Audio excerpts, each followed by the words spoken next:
Seja muito bem-vindo ao Faísca Podcast, eu sou Henrique Rocha e hoje a gente vai trocar uma ideia com ele, pastor César Carvalho. A gente vai falar sobre ministério pastoral, ele que é um dos 18 torcedores do Botafogo no Brasil, do pequeno... Desculpa, pastor, eu tô brincando assim, porque o Botafogo tá uma fase igual o Vasco, né? Você tem ido aos jogos do Botafogo? Não, eu não vou muito ao estádio. Não sou um torcedor muito de estádio. Já fui algumas vezes, nunca perdi no Engenhão, a verdade é essa. Nunca perdi no Engenhão. Mas, assim, eu sou um torcedor mais que assiste, né? Porque aí... É ruim, você vai no estádio, fica depois querendo ver o replay do lance, não tem replay. Eu tenho essa sensação também. Eu gosto de ir no estádio, mas... Gosto pelo tumulto lá, mas assim, eu gosto de acompanhar os lances, saber um pouco mais de perto e tal. Tive algumas experiências boas em camarotes do Engenhão. Camarote deve ser bom, nunca fui em camarote. Porque aí você vai e lá tem uma TV que também dá pra você assistir. Então camarote eu iria. Camarote além da comida, né? Maravilhoso. Camarote então, eu assim, iria. Mas é como um dos 18 botafoguenses que você disse assim, só quer dizer que eu não sou botafoguense, não, eu sou Botafogo. Esse negócio de Guense pra cá, Guense pra lá, não dá certo, sou Botafogo, né? E Botafogo raiz mesmo, não tem jeito. César, pô, obrigado, cara, você ter topado trocar essa ideia, eu acho importante, acho que vai ser um papo legal. Eu quero falar contigo sobre ministério pastoral, assim, gosto muito de te ouvir falar, e a pergunta que eu normalmente faço aqui quando tô com a galera é: qual é a tua? O que você tem feito aí? Eu sei que você tem uns projetos aí também diferentes, mas a gente vai falar mais pra frente aí sobre aquelas coisas que você tem lá pra fora, lá naquela... do tráfico de crianças. No tráfico de crianças. Mas e como é que tá a tua vida hoje ministerial? Como é que tá a tua vida hoje? Como é que tu leva a tua vida hoje, cara? Bem, Henrique, só para clarear para as pessoas que não me conhecem, eu sou pastor ordenado desde 1990. Então já se vão 36 anos de ordenação pastoral, né?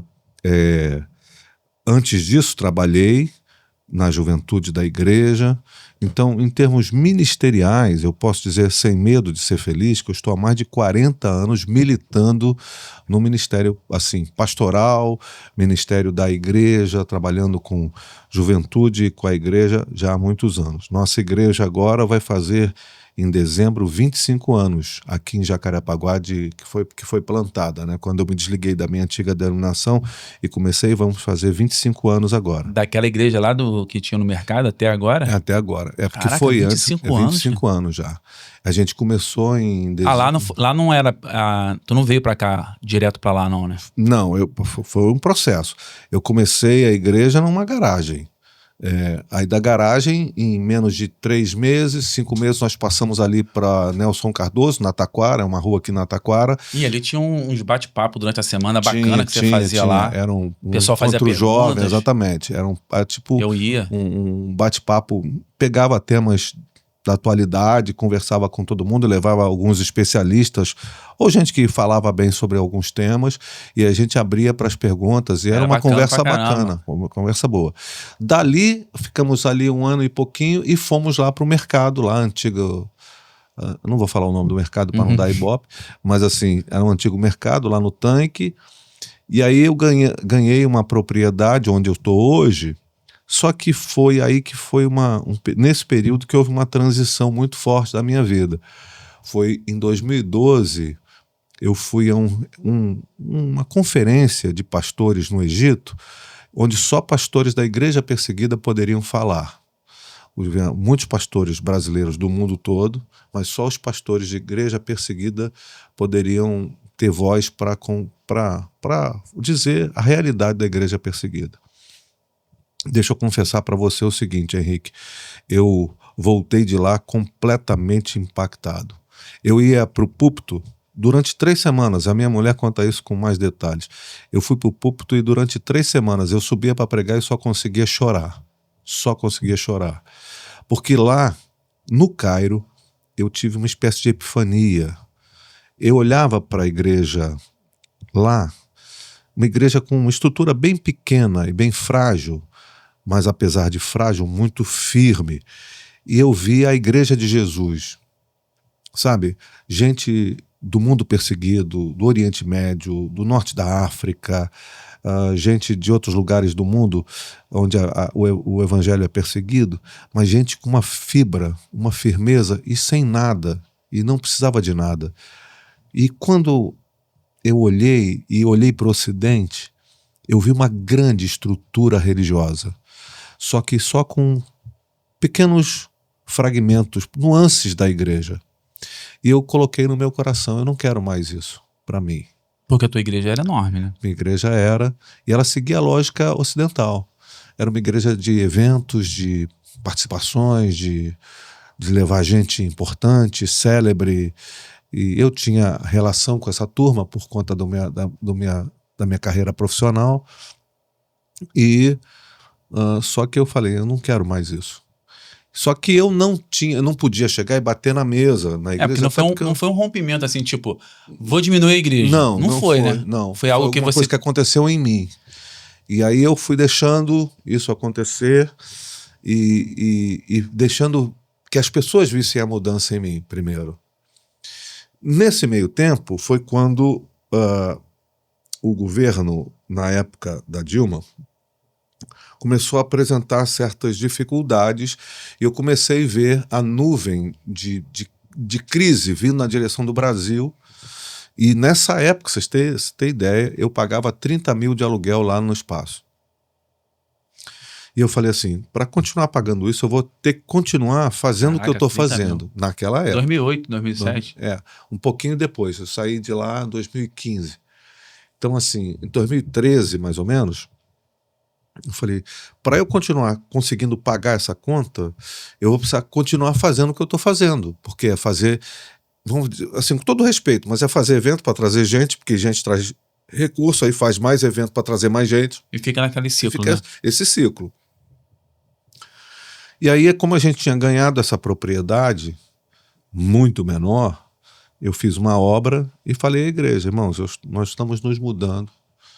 E eu sei que não é muito distante, mas para algumas pessoas fica contramão. Falei, então eu queria liberar os irmãos. Quem quiser ir conosco, vamos em frente. Mas era perto, né? Perto, mas contramão para algumas pessoas. Contramão. Aí o que acontece? Me liberei as pessoas e comecei a viver uma vida de igreja mais relacional do que eventual. Uma igreja de mais estímulo às relações do que aos eventos propriamente dito. Te lembra a igreja que você viu lá no Egito? Assim, vou dizer que lembram um pouco a ideia de um evangelho mais simplificado. Uma coisa mais das relações e menos dos eventos grandiosos. Rapaz, é um negócio... Quando você encontra e bate de frente com uma dezena ou duas dezenas de crentes que eram muçulmanos e se converteram tendo sonhos com Jesus, você não consegue ficar do mesmo jeito. Você não consegue mais, de certa forma, não rever os seus conceitos. O que está acontecendo com essas pessoas? Porque é alguém que entrega o coração para Jesus não para ganhar. Ele entrega o coração para Jesus para perder. Pode perder tudo, inclusive a vida. Inclusive a vida. Tem muitos contos de milagres? Tem. Mas tem muitos contos de gente que se foi assassinada. Porque no Estado muçulmano, os pais têm direito sobre os filhos, inclusive de tirar a vida, para essas mudanças radicais de religião, nesse sentido, como eles dizem. E encontrar essas pessoas que não tinham mais casa, não tinham mais nada, que viviam fugindo da perseguição para poder viver. Mudou completamente a minha cabeça.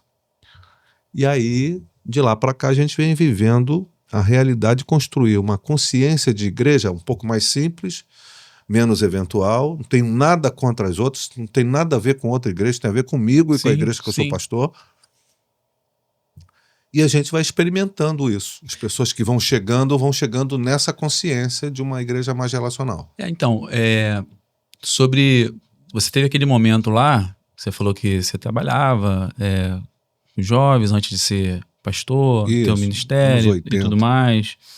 E aí você teve um momento que você percebeu um chamado ministerial. Sim. Esse chamado específico, essa coisa de de ter um entendimento, um ministério pastoral, esse tal de ministério, ele se deu com quantos anos e você estava nativo assim, cuidando do... Não, não. Eu tinha... Foi um episódio muito curioso, até. Eu era um garoto, assim, meio tímido, e foi para a nossa igreja um pastor, a igreja era uma congregação ainda, foi um pastor, e ele casou-se com Denise, o pastor Luiz Mendes e a Denise, e eles, depois de um certo tempo na nossa igreja, deu completamente, assim, apaixonado pelos pastores da igreja. Eu devia ter uns 15 anos na época, e eles foram enviados pela igreja para Portugal. Na época, Portugal é em outro planeta, entende? A cena mais dura para mim foi muito curiosa, porque isso nunca mais saiu da minha mente. Eu estava no Galeão, menino, 14, 15 anos. 1980. Por aí, nos anos 80. E aí eles entraram no elevador para poder embarcar, né, para descerem e fazerem check-in e embarcarem e tal, depois de um culto que fizemos lá num salão lá no próprio Galeão. E aí eu vi aquela porta fechando, Henrique, assim, aquela imagem da porta fechando e eu olhando eles assim, eu acho que é a última vez que eu os vejo na vida. Você pensando. Eu pensando. E aquilo, mas sacudiu meu coração de um jeito, mas ao mesmo tempo eu começava a pensar sobre o ministério. Comecei a pensar sobre aquilo e o meu coração começou a inflamar de uma forma. Aí eu cheguei em casa, aí fui tomar banho e aquele coração inflamado, a dor, a tristeza de ter perdido os pastores, que eu apaixonado por eles, e ao mesmo tempo sentindo uma coisa estranha no coração, no peito. E aí eu fiz uma coisa que naquela época era muito até comum. Assim, a gente orava e tudo, Senhor, mas eu abri a Bíblia e falei, vou botar o dedo aqui em cima do versículo, o que o Senhor quer que eu faça? O Senhor está me chamando para o ministério? É bem coisa de adolescente mesmo. Adolescente. O Senhor está me chamando para o ministério, o que o Senhor quer que eu faça, afinal de contas? O Senhor está querendo que eu entregue minha vida para o ministério? Aí botei o dedo assim e abri e fui ler. E caiu naquela passagem que Natan fala com Davi. Foi só a frase, né? Porque depois o contexto é outro. Uhum. Vai e faze tudo o que está no seu coração, pois o Senhor é contigo. Cara, aí aquilo deu um choque. Um choque. Aí o tempo passou, eu estava estudando, fazendo o 2º grau, na época. Eu tinha um tio que já falecido, Pedro Carvalhais, e ele nos visitou em casa. Nessa época a gente morava numa meia-água lá, e eu dormia na sala. E meu tio chegou e ele estava lá falando com meus pais. E os meus pais falando com ele. Teus pais cristãos. Cristãos. Eu sou por parte de mãe, 5ª geração, por parte de pai, 4ª geração de cristãos. Caraca. É muita gente. Então, assim... Mas teu pai era pastor, não? Não, é presbítero. E aí, o meu tio falando assim, se o menino tá interessado, se o menino tá querendo, deixa ele, solta ele, deixa ele fazer o que ele quiser. Porque os meus pais queriam que eu estudasse, que eu fizesse alguma coisa. E aí eu pedi meu pai, eu fui convidado por um amigo, que é pastor também hoje, para ir num seminário. Aí fui assistir aula. Novinho. Novo, mas eu já tinha concluído o 2º grau. Só que meu pai, na época, não tinha dinheiro para bancar a faculdade. Era um tempo muito distante. Hoje você fala de faculdade, muito mais fácil. Muito mais fácil. Naquela época não era tão acessível. Naquela época não era tão simples, não. E aí eu fui lá assistir a aula, fiquei apaixonado por aquilo. Falei, eu quero ver se eu faço. Aí fui falar com meu pai, eu sei que você não tem dinheiro e tal, mas lá é mais barato. O senhor pode pagar o seminário para mim? Eu não trabalhava. Aí ele falou, não, pode ir que eu pago. Aí fui fazer o seminário. No primeiro mês, alguém do seminário arrumou não meu primeiro emprego, mas um trabalho para eu seguir. Foi num banco, comecei como contínuo, em 4 anos cheguei à subgerência. E aí caminhei lá no seminário. Quando chegamos ao final, eu falei com esse meu amigo, vamos lá nos apresentar ao pastor? Falei, não, ele falou, não tem interesse não, vamos lá, pá, vamos apresentar, a gente fez isso aqui, deve servir para alguma coisa. Aí fomos nos apresentar ao nosso pastor na época, e ele encaminhou a gente para fazer o curso de... eu esqueci o nome agora, que é uma adaptação, porque a gente fez teologia num seminário de uma denominação e a gente servia em outra denominação. Administração eclesiástica. Aí ele falou, vai fazer e tal, e depois eu apresento vocês no concílio. Eu fui ordenado então. Tu chegou a fazer aquele concílio de fazer perguntas e tal? Não, o concílio era diferente. Tinha perguntas, mas era um concílio metodista, mais o conselho que... Entendi. E aí nós fomos para o concílio. No primeiro ano, em 89, o ano que eu casei, eu fui ordenado para experiência pastoral, e ele também. E em 90, em janeiro, nós fomos consagrados pastores. Então você teve um processo, né? Porque assim, o que eu percebo? Eu percebo aí, você pode me dizer se é um equívoco dessa minha percepção. Hoje em dia, de um tempo para cá, as pessoas têm muito mais, não sei se tem muito mais pastores, mas eu conheço muito mais pastores que quando eu era mais novo. Uhum.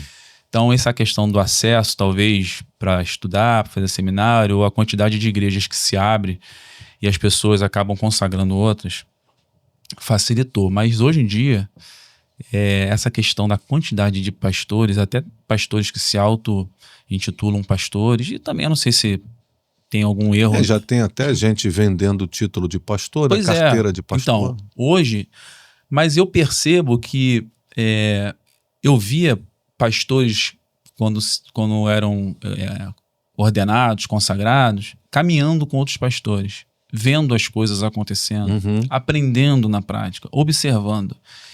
E isso me dá assim, um entendimento de que, cara, quando você for realmente sei lá, o presidente, digamos assim, o cara que vai estar de frente, vai diminuir a questão de risco de problema, você vai ser mais maduro e tal. O que você acha sobre isso? Você acha que hoje realmente tem essa coisa do cara ser consagrado e andar sozinho? Você acha que isso não é um risco muito grande, assim? Para mim não é nem um risco, é uma impossibilidade. Um pastor hoje que resolve andar sozinho, ele está no caminho do... Mas é realidade, né? É realidade, mas a possibilidade dele ter um colapso é gigante. Não, então, só que esse pastor que anda sozinho passa por isso. E aquele cara que está em formação... E que ele não faz questão de andar com ninguém para aprender. Deixa eu falar para você o seguinte, o que está acontecendo para mim é uma questão só de fogão, de fogo. Num sentido, não é pentecostal que eu estou dizendo, não. É que o verdadeiro pastor, para mim, como um verdadeiro discípulo de Jesus, ele é feito no fogão a lenha. E hoje, por conta dessa largueza dos números evangélicos, os pastores estão sendo feitos em micro-ondas, se é que você está me entendendo. Ou seja, não se respeitam os processos naturais da vida de um pastor pelos quais ele tem que passar.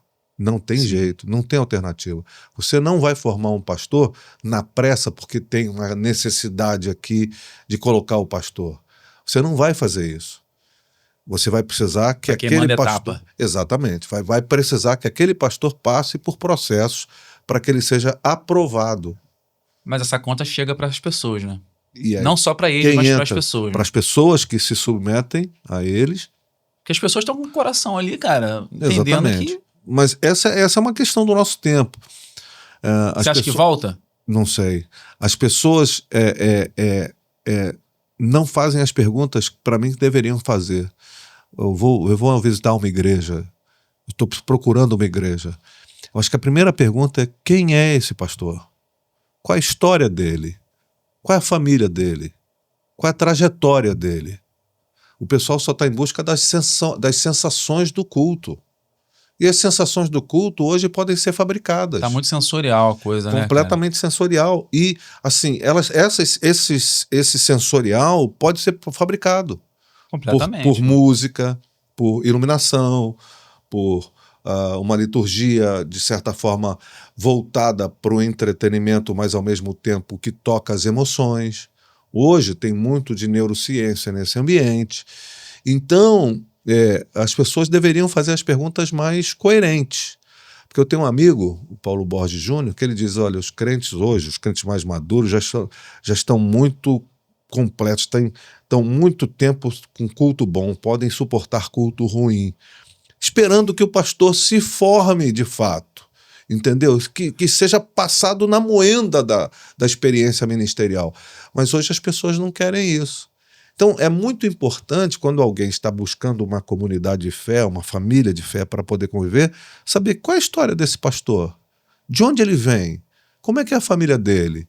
Procurar esses detalhes mais profundamente, porque senão você corre o risco de estar na mão, não de um cara malévolo, maligno, mas pode estar na mão de um neófito, que com toda a sinceridade está caminhando na direção errada. Um ignorante no sentido da palavra. Exatamente. Né? Ele pode estar muito sincero, mas caminhando na direção errada e levando gente na direção errada. Esse que é o grande problema da vida. Então, aí... essas pessoas elas precisam ter um senso crítico para fazer essas perguntas, né? Eu acho que assim, a pessoa não vai conseguir fazer uma pergunta dela. Novo convertido, não. Isso. Novo convertido, ele vai, infelizmente, vai passar pelos processos naturais. Exato. Até que o Espírito Santo ilumine o coração dele para ele saber fazer as escolhas que precisa fazer. E o que levou o crente velho a passar por isso? Aí que tá. O crente velho vai em busca de sensações. Essa é a minha preocupação hoje. Em busca de sensações, de elementos sensoriais que apontam para um sentimento de que está se sentindo bem naquele ambiente. E não importa se aquilo de fato está fazendo bem para ele e de fato se ele vai entender que ele precisa levantar-se dali e fazer o bem para as pessoas. Ele está se sentindo bem e não necessariamente sendo transformado. Você acha que aquela questão que a gente de vez em quando fala, né, e pensa, que mantém essa separação do mundo e da igreja. Você acha que as coisas que estão no cotidiano, né, as coisas que estão acontecendo por aí, inclusive questões da internet que faz a gente ficar rolando a tela, né, a gente, que eu digo, o ser humano ficar rolando a tela para poder ter aquela coisa, aquele sentimento de prazer e tudo mais. Tu acha que tudo isso que está sendo falado aí, inclusive aquela coisa do líquido, né? O próprio Sociedade líquida. Que fala dos relacionamentos líquidos, que é muito fácil começar e muito fácil terminar. Você acha que isso invadiu para o corpo da igreja, no sentido dos membros? Institucionalmente, sim. Institucionalmente, sim. A igreja hoje evangélica brasileira, para ficar no nosso grupo, né, porque eu não sou daqueles que atiram de fora, né? Sim. Eu estou olhando, mas eu estou dentro. Certo. Eu acho que a gente está vivendo uma realidade muito complexa, porque os nossos números são absolutamente fantásticos. Estou falando do ponto de vista dos crescimentos avaliados aí até pelo IBGE, mas os números de violência, os números de maldade, os números de perversidade social também crescem na mesma velocidade. Isso, né? Então, deveria ser inverso. Deveria ser inverso. Por exemplo, no ambiente onde a igreja cresce, devia diminuir o número de gravidezes adolescentes, devia diminuir o número de divórcios, deveria diminuir o número de violência doméstica, deveria diminuir o número de roubo, dos atos de violência da sociedade, imediatamente. E isso você não consegue comprovar. É difícil atribuir um culpado para isso, né? Nem queremos achar, né? E nem queremos achar. Agora,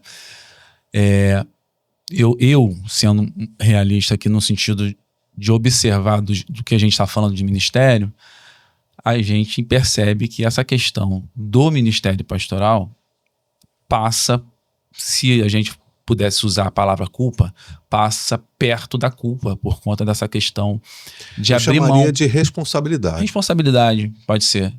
Eu acho que a gente... porque eu percebo, né, sobre essa questão de qualquer...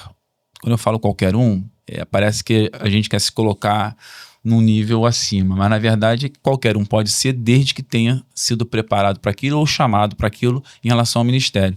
Mas eu percebo que a coisa... Essa queima de etapa que você disse, que você mencionou, tem levado a uma condução muito ruim desse povo. E a transformação desse povo também tem passado por essa questão dessa queima de etapas, por conta dessa questão. Porque não é maldade em si, mas é o testemunho que se tem. A pessoa olha aquilo, o ministério é isso. E ele vai para aquilo como se fosse aquilo mesmo. Ele acredita que é aquilo, daquele jeito que faz. Ele, não é dada a ele a possibilidade de enxergar outras nuances. E com isso ele fica muito mais fragilizado. E o povo em si vai sendo formado e trabalhado dentro dessa dinâmica que atende uma demanda de crescimento. Eu preciso de mais pastores porque nós estamos crescendo, e a gente vai fazendo assim, dessa forma. E eu não sei onde isso vai dar, mas teologicamente falando, embora eu sei que muita gente vai discordar de mim, teologicamente falando, eu vejo, olhando para os retratos bíblicos do final das coisas, eu vejo muito mais uma apostasia do que um avivamento. Eu não consigo, à luz das Escrituras, enxergar avivamento para o final. Eu tenho essa percepção também, mas por que o pessoal está falando que está tendo avivamento? O avivamento é olhado de fora. Quem diz que a gente está vivendo avivamento, diz num olhar de fora, apenas reverberando resultados numéricos. Certo. Não as pesquisas e índices do IBGE. Num sentido de transformação da cultura e da estrutura cultural e sociológica que a gente vive. O que aconteceu de mudança é que, ao invés de terem presos com nomes que não eram bíblicos, hoje os nossos prisioneiros, na sua maioria, têm nomes bíblicos. Isso revela muita coisa, né? Revela muita coisa. Então, assim, eu diria, para ser prático, que essa loucura que se deu conta para a gente ter resultados, e esses resultados acabam sendo o norteador do sucesso. Então a palavra sucesso invadiu o universo evangélico, o resultado invadiu o universo evangélico, e nós abandonamos uma questão muito simples do Salmo 1, que vai dizer que o justo é como a árvore plantada junto aos ribeiros, que dá o seu fruto na estação própria. Nós entramos numa onda de frutos transgênicos. Uhum. Todo mundo gosta de uva sem caroço, correto? Uhum. É maravilhoso uma uva sem caroço. Só que como é que uma uva sem caroço gera outra uva? Não gera, né? Não gera. Ela é só resultado de uma transgenia. A minha preocupação é que isso que a gente esteja vendo seja muito mais resultado de uma transgenia do que uma frutificação efetiva. Nós estamos muito mais, com todo respeito, viu, Henrique? Com todo respeito, é só para a gente pensar. Não é para dizer assim, o pastor César está certo. Entendi. Não, para pensar. Nós estamos muito mais parecidos com um centro de abastecimento, eu vou dizer 2 nomes, Ceasa ou Cobal, que tem muito fruto, mas não produziu nenhum. E a maior parte daqueles frutos são transgênicos. São frutos de mecanismos antinaturais que dão resultados para alimentar a demanda de uma multidão que está faminta. E aí a gente esbarra na questão da transgenia espiritual e religiosa. Para mim, o que nós estamos vendo de números tem muito mais a ver com transgenia do que com frutificação junto aos ribeiros das águas. A gente não está respeitando as estações, o tempo de frutificar, porque existe tempo para frutificar e tempo para não frutificar. O que nós temos que rechaçar e reagir contra é a aparência da frutificação, que foi Jesus que fez com que a figueira secasse, porque ela dava pinta de que frutificava, mas não frutificava. Você falou de que as pessoas que estão sendo alimentadas com aquilo que as pessoas querem, né? Jesus, quando alimentou o povo ali, com peixe e pão, alimentou dentro de uma necessidade das pessoas. Realmente ele viu que ele queria alimentar as pessoas, ele queria levar algo para aquelas pessoas de fato, né? Estou falando de um ponto de vista físico mesmo, né? Matar a fome. Hoje, se mata a fome das pessoas dentro de uma necessidade que as pessoas têm, dentro daquilo que elas querem ter, que é o prazer. É uma questão sensorial. É só o gosto. Hoje nós estamos, ao invés de pão e peixe, nós estamos servindo algodão doce. Exato.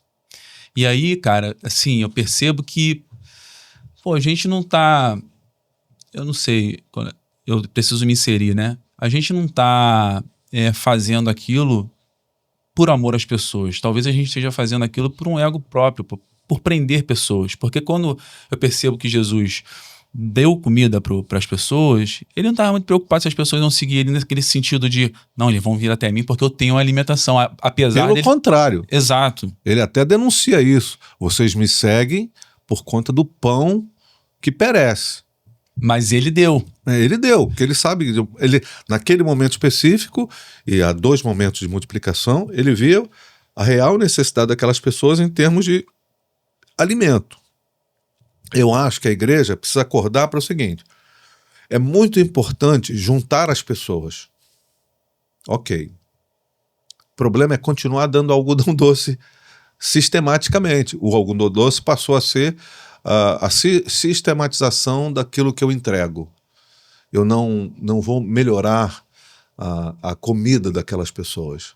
Eu não vou me dedicar mais a entregar um alimento sólido, que vai poder fazer uma outra coisa num episódio de Jesus. Quando ele entrega, então, a verdade, que ele diz, olha, quem não comer da minha carne, não beber do meu sangue, não tem parte comigo. O que aconteceu com as pessoas? Foram embora. E os discípulos perguntaram, olha, as pessoas estão indo embora. E Jesus foi categórico.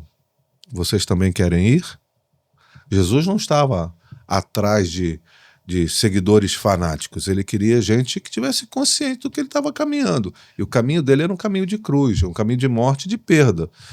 Hoje, se você acrescenta a cruz à liturgia cristã, não estou falando do desenho da cruz, não, mas a cruz como o elemento da nossa caminhada cristã. Quem quiser vir após mim, negue-se a si mesmo, tome a sua cruz e siga. A direção. Né? Esse elemento precisa ser banido, porque a cruz assusta nesse sentido. Então você vai apresentar um evangelho fazendo pontes hermenêuticas que muitas vezes confusas e até frágeis, para que a pessoa possa se sentir bem, para que a pessoa possa gostar do que está ouvindo. Então, com o propósito dela ficar. Com todo respeito, o adúltero está ali sentado. Ele está ouvindo aquela coisa que está agradando o ego dele.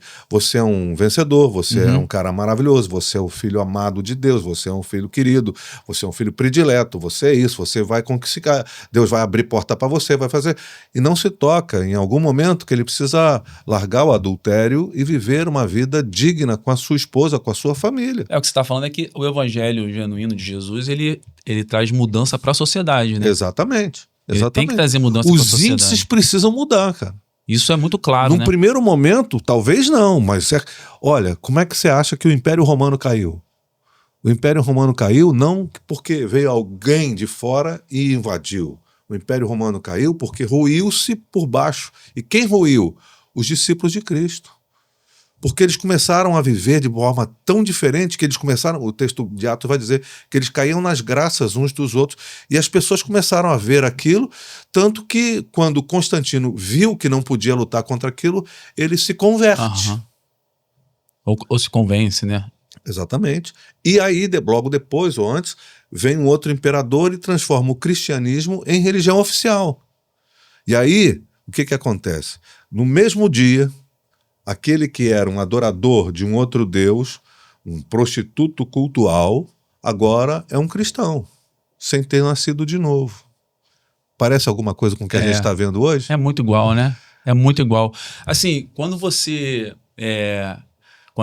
era jovem lá, que você fala da questão do teu ministério, daquilo que você entendeu, você pensava de um jeito o que era um ministério. Você pensava, a gente vai mudando com o tempo. Mas o que você acha que mudou? Você já falou sobre a questão lá da tua experiência lá no Egito, né? Você já era pastor, já tinha uma história. Já tinha uma igreja grande. Já tinha uma igreja grande, já estava no processo. Assim, só que assim, o que mudou da tua cabeça que você idealizou o ministério pastoral? E não é para ontem, não, para hoje. Se pudesse falar assim, mudou isso na tua cabeça? Você pensava ou você romantizava, de repente... Bom, para ser muito franco, honesto e de alguma forma aqui denunciar a minha prática.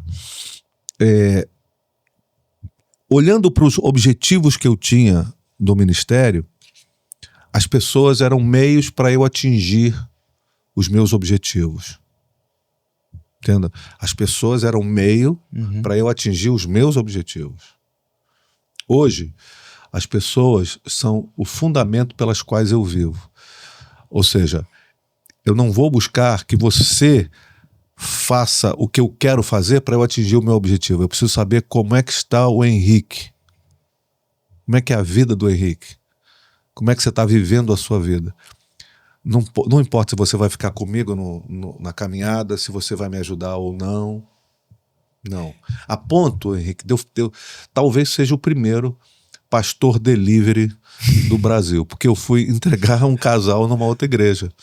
Eles quiseram sair e eu falei, tá, vocês vão para onde? Eles falaram, eu falei, rapaz, eu conheço esse povo aí dessa igreja. E aí fomos conversando. No final das contas, no culto que eles estavam sendo recebidos, eu que estava pregando. Eu falei, eu quero pedir que vocês cuidem dessa família. Isso não é normal, né? Não. Cuidem dessa família. Normal não, isso não é comum. Não é comum. Cuidem dessa família aqui, desse casal, com muito carinho, porque eles são muito queridos. Resumo da ópera. Os anos passaram, hoje eles estão comigo na caminhada novamente. Estão servindo ao Senhor comigo. Mas eles não são pessoas para que eu atinja um objetivo. Não são um mecanismo para eu atingir onde eu quero chegar. Não. De certa forma, eu entendi a lógica do Evangelho do Cristo, que é a escada de sucesso do Evangelho, ela é descendente. Que Jesus, e o Paulo vai dizer, tende em vós o mesmo sentimento que houve em Cristo Jesus, que sendo Deus não julgou isso importante e tomou a forma humana. Na forma humana ele se humilhou ainda mais, tomando a forma de servo. E na forma de servo ele se humilhou ainda mais, indo para a morte de cruz. Esse é o lugar. Essa é a escada. Então é uma escada que vai descendendo, que vai descendo. E tem um livro chamado O Último Degrau da Liderança, para mim, que é um livro fantástico. Esse livro vai tratar esse último degrau como serviço. Esse é o último degrau da liderança, no sentido é que você vai entender que você é um servo de Deus servindo aos seus irmãos. Você não está se servindo dos seus irmãos. Você não está se servindo dos outros para atingir seus objetivos. O mais importante é que Deus esteja fazendo a obra dele no coração das pessoas, independente de onde você vai chegar com isso. Você acha que o chamado ministerial, você acha que essa missão, você acha que essa atividade pode ser confundida em relação às pessoas, em focar nas pessoas? Você acha que as pessoas podem, o pastor, você acha que pode dar mais ênfase na suposta missão que ele tem, porque ele tem que concluir aquilo, ele tem que alcançar objetivos, ele tem que concluir porque ele entende que tem um chamado e nessa caminhada ele acaba esquecendo do importante que são as pessoas. São as pessoas. No sentido de que Jesus veio para dar a vida pelas pessoas e não pelas estruturas. Porque tudo que Jesus condenou foram as estruturas religiosas da sua época. E tudo para quem ele serviu foram as pessoas. Então ele para com gente que ninguém conversava para conversar. Ele toca quem ninguém tocava, o leproso. Ele para conversar com um cara que está no tanque de Betesda, 38 anos, paralisado. Ele chama o cego e fala, mendigo, o que você quer que eu te faça? Ele coloca as pessoas no lugar adequado que Deus dá para essas pessoas. O que eu vejo hoje, de certa forma, é que os pastores se consideraram CEOs corporativos e não servos das pessoas. Você se considera acessível no teu ministério? Tudo que eu preciso é ser acessível. Então, meu telefone está na mão de todo mundo. Todo mundo fala comigo a hora que quiser. Claro que eu não sou pastor de uma mega igreja. Sim. Mas sempre foi assim. Porque isso eu aprendi com os meus pastores. Eu ligava para a casa deles. Se você quisesse que eu dissesse, ele não mora mais, ele já até morreu, mas eu tenho o número do telefone do meu pastor gravado até aqui. E eu ligava para ele, todas as pessoas, e quem atendia o telefone era ele. Daquele que foi para Portugal ou não? Não. Outro. O pastor dele, Sim. no sentido que depois se tornou bispo. Ah. A gente ligava para casa dele e falava com ele pessoalmente. Ele atendia o telefone, um bispo denominacional. Atendia o telefone e falava com todo mundo. Se uma coisa que eu aprendi, e aí eu vou falar o nome porque eu estou falando bem, na metodista wesleyana, é ser um líder acessível. Que todos possam acessar, que a igreja possa acessar, que as pessoas possam falar com você, possam tomar um café, possam te chamar, te ver no shopping, te chamar, pastor, e tal. E ter essa conversa, ter essa abertura, ter essa relação efetiva. Porque, na verdade, esse lugar da estrutura institucional parece mesmo que você é um CEO. Sim. A estrutura... Mas se você entender a sua vocação, você está aqui, ó. Aham. Você está na base. Porque tem uma outra coisa que deu uma corrompida no processo, é a gente entender que a gente é cobertura. Na verdade, a gente é fundamento. Entende? Eu não sou cobertura de ninguém. Eu sou piso, sou fundamento. Sou serve, que é sacerdote. Exatamente. Você está na base. É uma plataforma onde você pode construir o seu ministério. E não eu me servir de você para construir o meu, entendeu?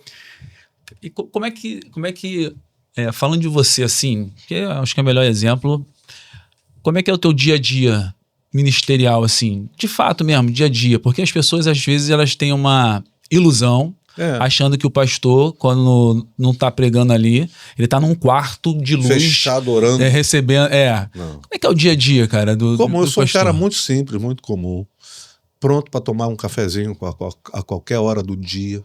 Sou muito caseiro, não sou de ficar fugindo das minhas... criando coisa para fazer, para se sentir importante. Já tive essa fase, mas não mais. Hoje, num determinado momento, eu me transformei em motorista das minhas netinhas, então eu levo elas para a escola. Agora não mais, meu filho vai acabar voltando, porque ele está voltando para o mercado de trabalho, e aí eu vou ter que por dia, alguns dias na semana, levar e buscar na escola, e estar com as pessoas, atendê-las, conversar com elas, ler alguma coisa. É um dia a dia muito comum e simples. Comum, né? É porque as pessoas, às vezes, elas colocam um mito assim na vida dos pastores. E tem gente que gosta de construir essa espécie proposital, de mitologia, né? Proposital para se sentir importante, né? Não, tipo assim, eu estou no meu lugar de oração. Bacana. Ou então estou muito ocupado. Estou muito ocupado. Eu nunca estou ocupado. Assim, eu ser muito sincero. O pessoal até brinca comigo. Pastor, o senhor é o cara que mais rápido responde as mensagens do WhatsApp. Bom, e eu não ligo para isso não parecer ser importante. Eu não peço a minha secretária, a secretária da igreja, para... Eu só falo assim, ó, o que você... eu quero isso, marcar para conversar com o senhor sobre... A gente vai casar e tal. Tá, que dia que você pode e tal? Ou então veja com a secretária, ou eles falam com a secretária, ela fala comigo, ou a pessoa fala direto comigo, e assim a gente vai tocando a nossa vida. Você estava falando, eu estava lendo aquele livro do C.S. Lewis, que é antigo pra caramba, né? Óbvio, tudo dele é antigo, mas aquele cristianismo... Puro e simples, quando você estava falando da simplicidade do evangelho, me lembrou muito a sensação que eu tive ao ler esse livro, ele falando de fé, ele falando de amor e tudo mais, assim, aí tu percebe, assim, quando você falando do teu dia a dia, que é uma simplicidade de vida normal, né? Normal. Não tem nada de glamouroso. Não tem nada de glamouroso e não tem nada melhor do que as outras pessoas. Aí, eu percebo também, acho que não sei se foi você que falou uma vez, sobre essa questão do trabalhar, do termo trabalhar. Não, ele é pastor, ele não trabalha não, ele é pastor. Isso até a minha mãe falava assim pra mim, ela fala de vez em quando, eu encontrava, mano, quando você trabalhava, eu falo, quando eu trabalhava não, mas pelo amor de Deus, eu trabalho até hoje. Mas essa ideia de trabalho do ponto de vista de estar num lugar fazendo determinada coisa. O meu trabalho é constante, né? Você acha que é possível? Eu não sou pastor 8 horas por dia. Eu sou pastor 24 horas por dia. Era isso aí que uma vez, acho que foi você então que falou sobre essa questão do pastor, né? Não, você é pastor integral ou parcial? E aí a ideia de que é o tempo, né? Eu sou pastor integral, mesmo que o meu tempo seja parcial.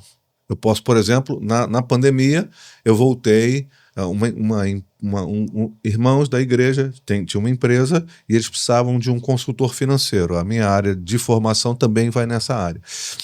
E aí eu fui lá para dar uma consultoria para eles, acabei virando executivo da empresa no período da pandemia e toquei lá quase 2 anos com eles a empresa e continuava pastor integral. Quando você era executivo da outra empresa lá, da gravadora, não sei, da gravadora, você já era pastor? Já era pastor, mas já era pastor presidente? Eu já tinha tido a experiência de presidente. E aí lá eu já era efetivamente presidente, porque eu trabalhei na MK, eu trabalhei no grupo 15 anos, mas na MK, na parte de executivo, eu trabalhei de 2001 a 2005. Como é que tu dava conta para trabalhar fora e dentro? Você forma uma equipe, né? Você trabalha delegando atribuições e tarefas, né? E vai... E a cabeça? Aí vai tomando conta. Esse foi um drama, porque quando lá no grupo a gente começou a editora de livros, uma das coisas que a gente fez diferença foi que a gente lançaria autores nacionais. Então o slogan é a MK, editora do autor nacional. Fiz um comercial aqui, mas a editora já acabou. Então assim, eu precisava, como executivo, correr o Brasil todo para poder encontrar textos de autores nacionais. Caraca, o que não é tão simples. Hein?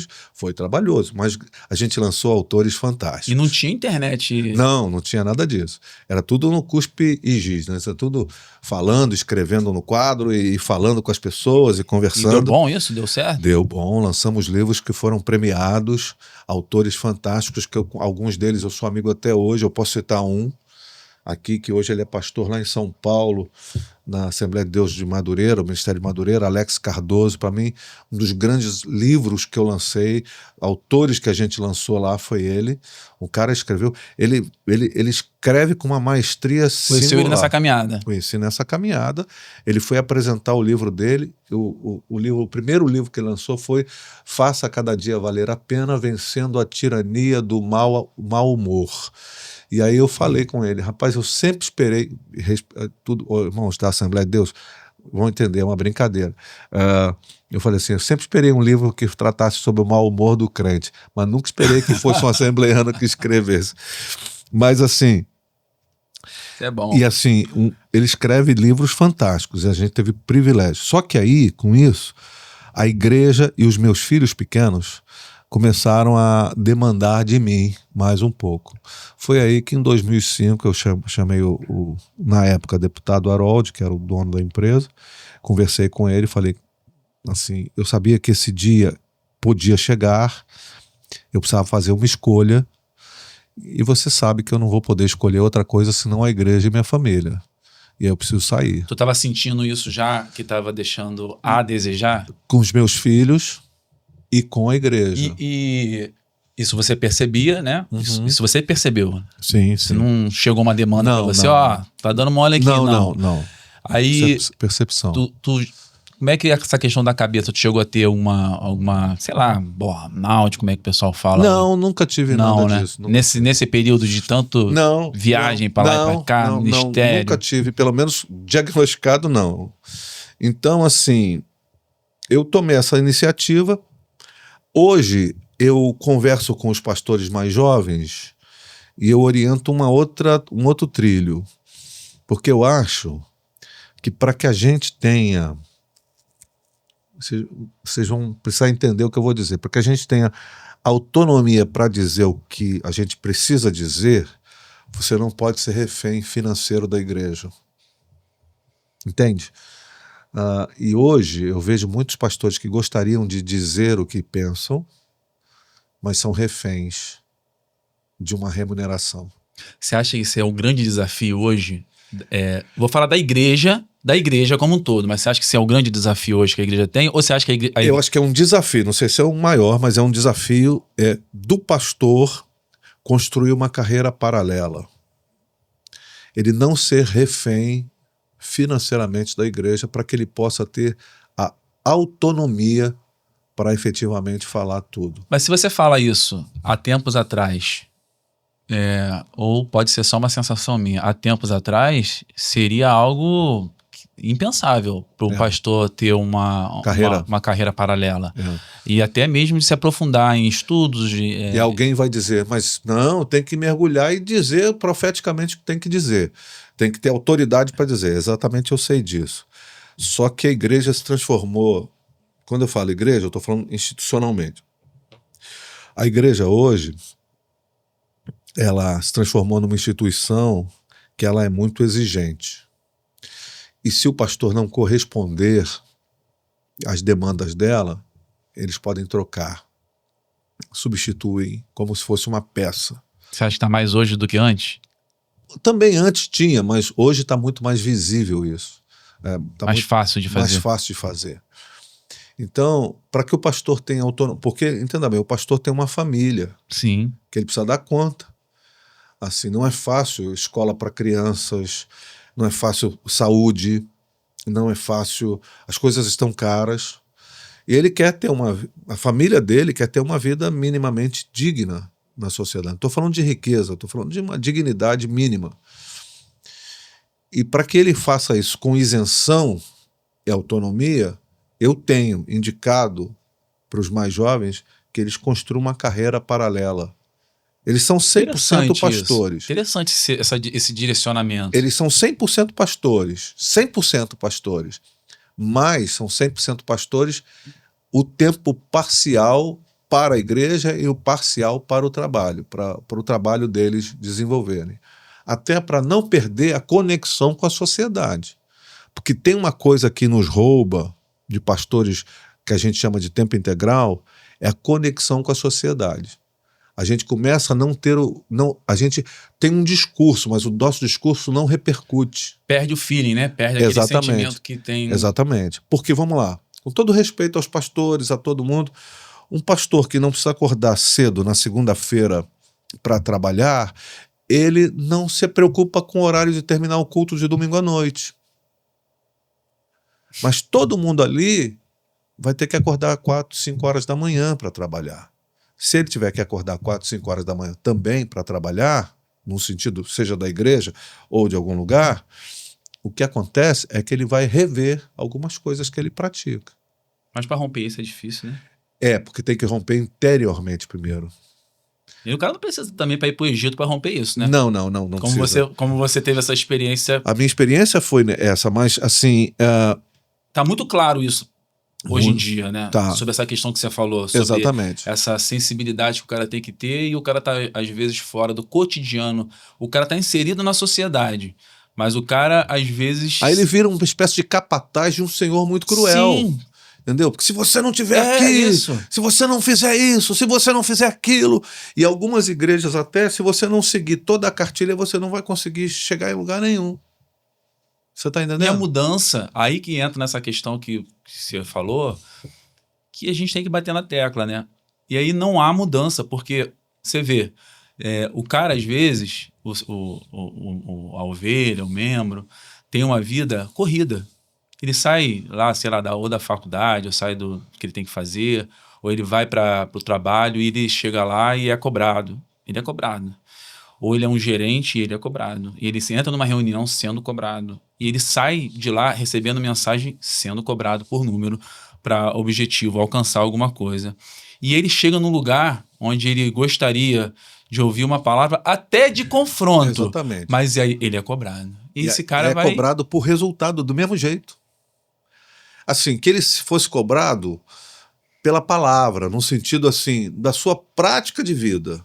Que eu acho que ele gostaria, talvez. Mas ser cobrado por resultado é muito adoecedor, porque o cara foge exatamente, cai na mesma dificuldade, na mesma rotina. Só que E tem uma coisa que a gente precisa fazer, Henrique, como igreja evangélica.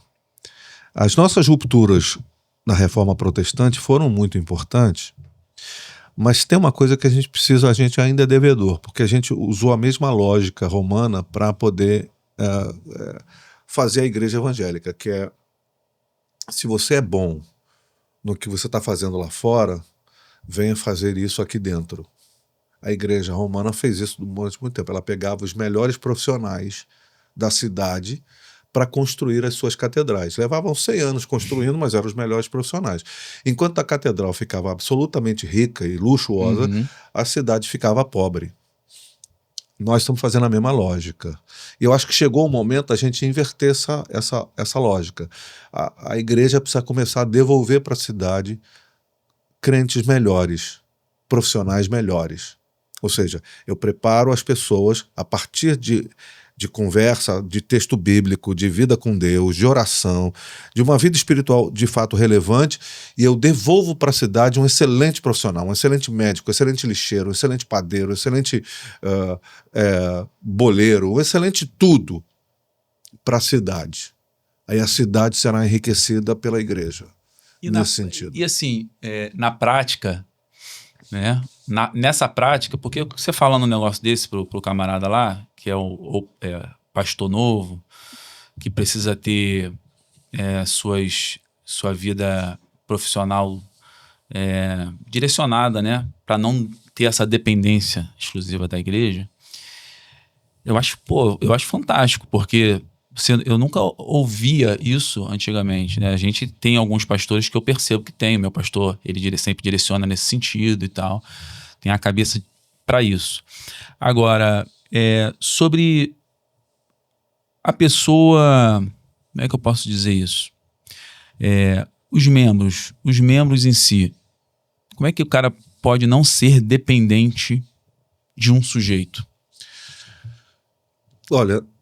E aí, junto com isso, como é que o sujeito, para ele não ser dependente de alguém, que ele pode cair naquela pegadinha de mau gosto, de ser um cara dentro daquela situação que a gente estava falando inicialmente, do ministério pastoral a jato ou sem experiência, mas também, em contrapartida, como que nós, como igreja, podemos mudar isso, tirar a teoria e lançar a prática. Eu já estou entendendo que direcionando esses profissionais a serem crentes não só naquele domingo que termina tarde pra caramba, em alguns lugares, mas o cara tá preparado para chegar lá no seu ambiente de trabalho e ser o crente que a sociedade precisa ter. Exatamente. Então, essa é uma das respostas, né? Agora, às vezes eu percebo que é cansativo para alguns caminharem com pessoas no sentido de discipulado, porque o discipular, que é o estar junto com as pessoas, cansa, porque às vezes você está caminhando com pessoas, essa pessoa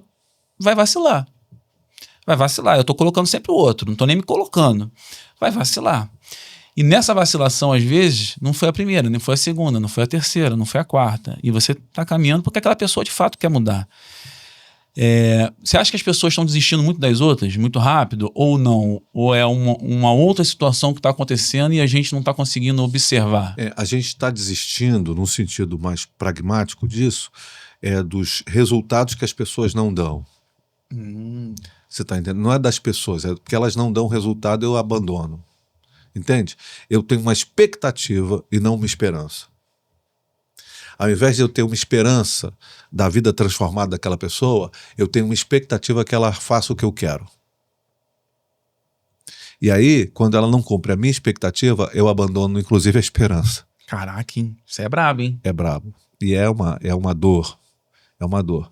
Porque, na verdade, o Cristo nunca desiste da gente. Se a gente olhar para a nossa própria vida, ele nunca desistiu da gente. E olha que eu já pisei na bola muitas vezes. Ele nunca desistiu de mim. Como é que eu posso, em nome dele, desistir de alguém? Eu não sou daquele discipulador que fica lá 24 horas por dia, não. Eu sou mais daquele assim, você quer vir após mim? Então vem e me segue. Eu não sou do tipo... Vamos junto. Vamos junto. Mas não dá para desistir das pessoas. Tu já teve coisas assim marcantes, assim, que tu via que a pessoa tava no limbo mesmo da vida, e você caminhando com as pessoas, cara, hoje em dia essa pessoa está completamente transformada. Não é por mim, claro, é por Deus, mas já deve ter tido muita experiência nesse sentido, né? É lindo ver o evangelho em ação. O evangelho transformando essencialmente um ser humano. Ver um homem violento se transformar num homem manso e doce. Isso é fantástico. E ver a vida desdobrada diante dos nossos olhos todo dia é fantástico, isso é maravilhoso.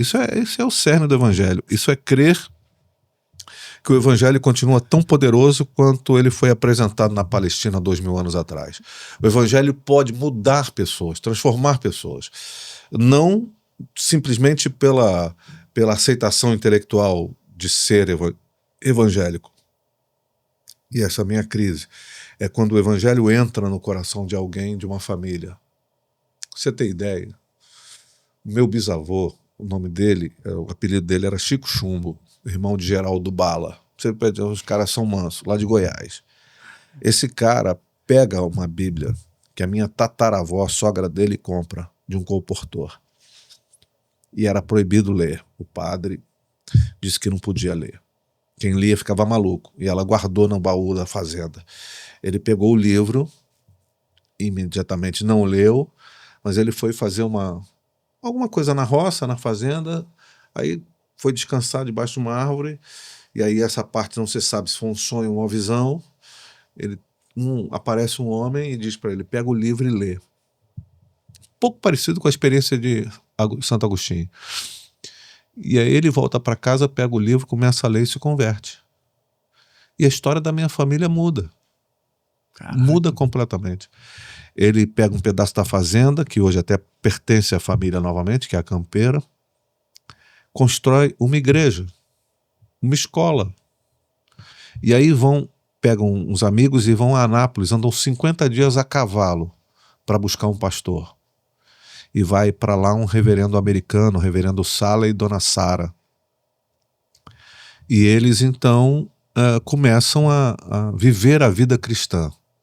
Hoje, se você... Isso é da tua família? Minha família, só tô contando minha família. E vai botar isso num livro, não? Já tá, eu tenho uma crônica, um livro de crônicas que eu lancei, que contam parte dessa história. Essa igreja, se você hoje for a Jataí, no interior de Goiás, sudoeste de Goiás, é uma grande cidade, foi a primeira igreja presbiteriana independente dessa cidade. Você vai conhecer essa história de perto, porque essa igreja é a igreja que nasce na fazenda, na Campeira. Caraca, que bacana, então. Transformação, né? Transformação da família. A família, a gente tem muitos traumas na família, porque a gente teve assassinato em família e uma série de coisas, mas o evangelho entrou e mudou a perspectiva.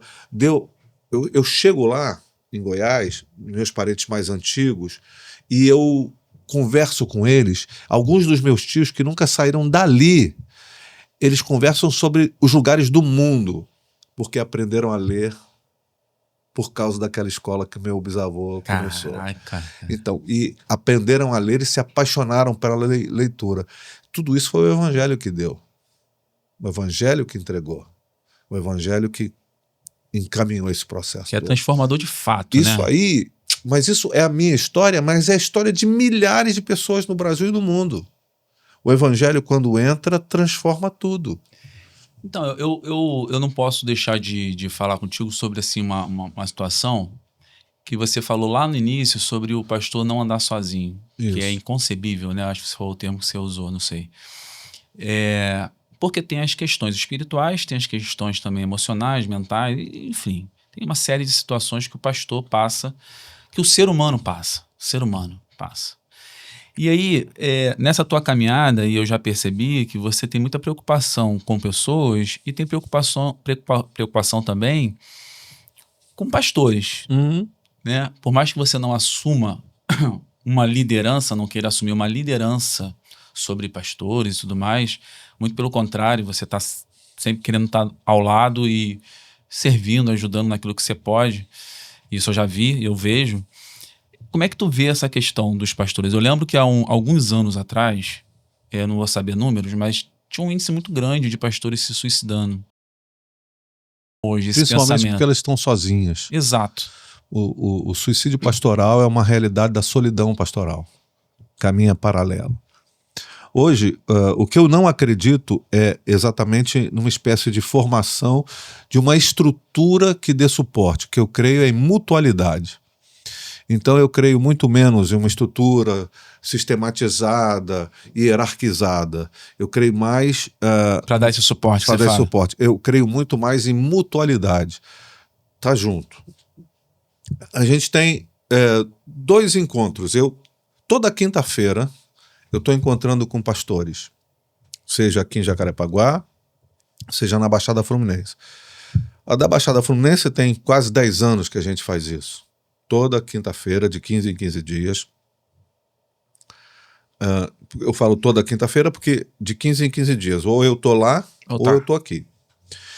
E é uma caminhada de mutualidade. Não há um chefe, não há um líder dizendo, hoje eu vou pregar sobre isso. Não, a gente vai. O importante é o encontro. Tem dia que é só para rir um do outro, botar apelido um no outro, que é pelas características de cada um. Um chama isso, outro chama o outro, e tem gente que tem uma criatividade enorme para isso, e vai, e brinca. E tem dia que é só para chorar. Que alguém chega, como a gente está enfrentando lá em Mesquita, na região lá do encontro, que é um pastor nosso amigo, nosso querido, que final do ano passado descobriu um câncer. E está muito, assim, está difícil para ele. Então, assim, o que a gente faz? Vamos chorar. Chorar por ele, chorar por causa da família dele. Vamos estar junto, vamos caminhar. É o que faz parte dessa mutualidade. Não precisa haver um chefe. Precisa haver a consciência de que nós somos caminhantes da jornada da vida, peregrinos, juntos. E a gente tem estimulado e tem tentado estimular as pessoas para isso. Aqui em Jacarepaguá eu faço isso. Embora algumas pessoas prefiram aqueles encontros onde alguém vai dar para a gente a estratégia que está dando certo. Isso é muito comum. Eu resisto a isso com muita força, porque eu acho que a maior parte das pessoas não precisa de uma estratégia do que está dando certo. Precisa só dar certo no sentido estar bem consigo mesmo, com Deus, com sua família, porque aí as coisas que Deus quiser revelar, vai revelar o coração dele. Ele vai fazer alguma coisa que vai dar uma espécie de frutificação. Mas tudo bem, porque o que eu entendo que nós não vamos ser avaliados por resultados. A parábola dos talentos revela para nós um senhor que a um entregou 5, a outro entregou 2, a outro entregou 1 talento. Entregou conforme a medida de capacidade de cada um deles. E no final, o que contou foi a fidelidade no tratar aquele talento, e não quanto multiplicou. Foi a fidelidade com que tratou. Então, no final das contas, não vai fazer diferença se você foi pastor de 100 mil ou de 100 ou de 50 pessoas. O que vai fazer diferença é se você foi fiel à sua vocação de ser cuidador daquele grupo de pessoas. E se isso for verdade, para que você seja bom nisso, você precisa estar bem. Porque você não transmite o que você diz, você transmite o que você tem. Se você disser para mim, pastor, eu estou com catapora, aí eu vou dizer para você, então estou tranquilo que eu já tive catapora. Mas se ao invés de catapora você tiver sarampo, eu não tiver tido sarampo, você não me transmite catapora porque você diz, você me transmite sarampo, que é o que você tem. Muita gente está transmitindo o que tem, pensando que está transmitindo o que fala. Rapaz, isso é para pensar, hein, cara? Esse é o drama que a gente está enfrentando. Essa é a dor que nós estamos enfrentando. Essa é a dificuldade que a gente está enfrentando. Muitos pastores frustrados pregando sobre uma vida de sucesso. Mas ele não transmite o que ele diz, ele transmite o que ele tem. A frustração dele se derrama sobre as pessoas. Então, por amor às pessoas, esse camarada tem que buscar se cuidar. Um cuidado. Por amor às pessoas tem também. Cuidado de ti mesmo. Paulo diz para Timóteo. O cara tem que se amar, tem que se cuidar e tem que cuidar dos outros porque ele está transmitindo aquilo que ele tem. Agora, exatamente. Você falou um termo aí do peregrino, né? Que somos peregrinos e tal. Me lembrou muito aquele livro Peregrino, quando o cara encontrava com o outro, ele se sentia melhor. Era a sensação que eu tenho quando eu leio aquela parte. John Bunyan. E a gente está caminhando numa peregrinação que é difícil a vida. Às vezes a gente tropeça aqui numa dificuldade, às vezes a gente está vivendo uma vida e as coisas não acontecem conforme a gente às vezes quer. E eu estou falando de coisas simples que vão acumulando na cabeça, né? Então, esse caminhar com outras pessoas, quando você fala que está caminhando com outros pastores na mesma batida e aquele cara vê lá que ele não está sozinho, que o outro... Mas ele não está sozinho que ele vai receber necessariamente uma vitória. Ele não está sozinho, que ele está perdendo, o outro também está perdendo. Que é aquele outro exemplo que você está falando. Ele pode chorar, João. Pode chorar. Ele pode chorar. Não tem... Ele não precisa de uma performance. Exato. Ele pode chorar, pode chegar lá e olha, todo dia 1º do mês, lá na igreja, a gente tem uma oração no início do dia, 6 da manhã, quando é domingo ou sábado, 7 da manhã, a gente ora agradecendo pelo mês que passou e orando pelo mês que... Esse dia 1º, que foi esses dias para trás agora, Deus me levou, eu passei o tempo da oração todo orando pelos filhos de pastores com filhos com problemas. Pai, se você não sobe o que isso traz de transtorno para a cabeça de um pastor, é um negócio assustador. Pastores com filhos na transexualidade, na homossexualidade, longe do evangelho, decepcionados com a igreja, com Deus, decepcionados com seus pais, meninos e meninas que se frustraram com a igreja de Jesus e se afastaram, que não se sentem acolhidos. E eu comecei a orar por isso. Deus tocou isso no meu coração e eu orei a hora toda lá de oração por essa causa. Porque o que eu vejo é exatamente isso, Henrique. Pastores que sofrem por conta muito das questões da sua própria família, da sua dor familiar. E muitas vezes eles estão sozinhos porque eles não podem dizer isso para ninguém. Eu tenho uma realidade um pouco diferente na minha comunidade, porque nós somos uma família. Nós saímos de fazer uma lógica empresarial de uma igreja de sucesso para construir uma realidade de identidade familiar. Quando os meus filhos têm problemas, meus filhos são maravilhosos, mas quando eles têm problemas, quando a gente tem problema, a gente passa na frente do púlpito e a gente pede ajuda de oração. Porque a gente não precisa esconder nem construir a fantasia de que a nossa vida é maravilhosa e bem-sucedida. Então eu posso chegar para a igreja e falar assim, orem pelo meu filho, porque ele está desempregado. E no meio do rebanho aparece alguém que fala assim, eu tenho uma vaga para isso, assim, assim, e vai, e as coisas caminham naturalmente. Mas e essa demonstração de vulnerabilidade? É isso que... Porque a sociedade vai dizer pra gente, eu digo sociedade de maneira geral, principalmente hoje em dia com essa questão de as pessoas quererem demonstrar que são uma coisa na rede social, porque é o que, né? A gente tá na rede social agora, a gente tá falando e tudo mais. Agora, as pessoas estão falando... As pessoas estão falando, se você demonstrar fragilidade, as pessoas vão passar por cima, você não pode demonstrar que você é fraco ou tem uma fraqueza, você não pode demonstrar porque você precisa mostrar que você é águia, que você é urso. Como é que um pastor ou sei lá, o seu familiar demonstra uma fragilidade, seja para a igreja ou seja para outros pastores, porque na cabeça de alguns isso não é sucesso. Você entende? Isso não é sucesso. É não ter alternativa a não ser revelar o evangelho genuíno. O evangelho genuíno começa na manjedoura e termina na cruz. Ponto. Esse é o evangelho do Cristo. O resto é enxerto. O resto é só enxerto. E aí, se a gente não olhar para o Cristo que apresenta as suas próprias fragilidades, um Cristo que tem a coragem de dizer, orem comigo, vigiem comigo, porque a minha alma está angustiada até a morte. Esse foi o discurso do Cristo para os seus discípulos mais presentes, mais próximos. Como é que eu, um discípulo dele, vou chegar e dizer que não preciso nem de oração, porque eu sou muito bem? Não existe. É fantasioso demais para a gente acreditar nisso. Então eu diria, fuja de pastores que aparentam coisas. O meu segundo livro chama-se A Ilusão das Aparências. E é uma denúncia contra esse tipo de coisa. Porque no livro eu conto a história, uma das histórias que eu conto é a história do moço que tinha a mão ressequida. Qual o nome do livro? A Ilusão das Aparências.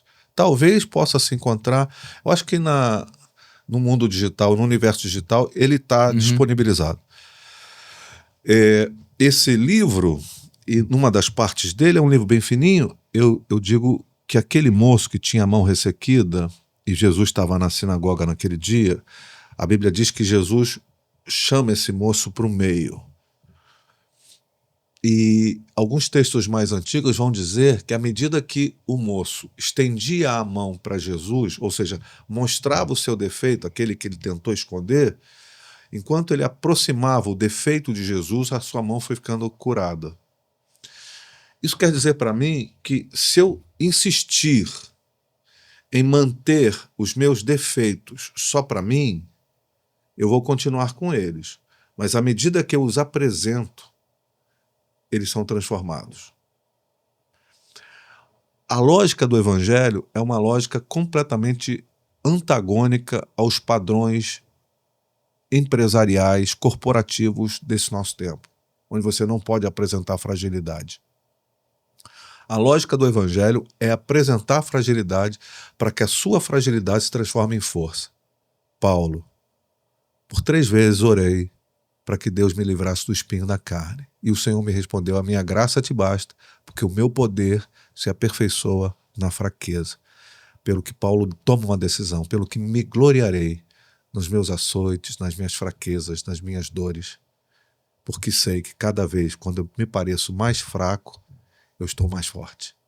Caraca, isso é lindo, né? Isso é uma coisa que quebra a lógica comportamental globalizada, corporativa do nosso tempo.